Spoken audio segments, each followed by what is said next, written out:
Siku chache kupita baada ya kumpoteza mzazi pekee aliyekuwa amebakiwa naye, msanii Meja Kunta ameweza kuposti gari yake aina ya Range Rover na kutangaza ya kuwa anaiuza kwa kiasi cha shilingi milioni 80 na pointi kadhaa hapo. Itakumbukwa msanii huyu wakati baba yake mzazi anaumwa aliweza kutangaza kuuza baadhi ya mali zake ikiwemo gari, nyumba, kiwanja na vitu kama hivyo. Lakini bahati nzuri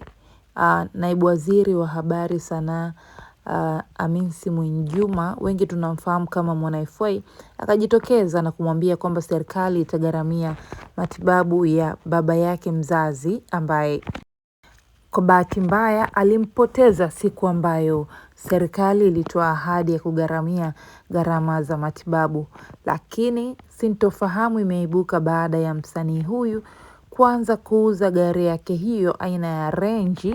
ambayo wengi wanahisi labda huenda bado ana msongo wa mawazo, lakini pia wengine wanasema labda anahitaji faraja, anaona mali alizonazo si kitu chochote. Kama mtakumbuka wakati anaposti msiba huo alisema baba yake ndiye alikuwa mtu pekee ambaye amebaki naye kwenye familia yake, kwa sababu kati ya baba yake na mama yake yeye aliweza kuzaliwa peke yake, licha ya baba yake kuwa na watoto wengine na mama yake kuwa na watoto wengine, lakini kwa upande wa familia yake yeye alikuwa amezaliwa peke yake.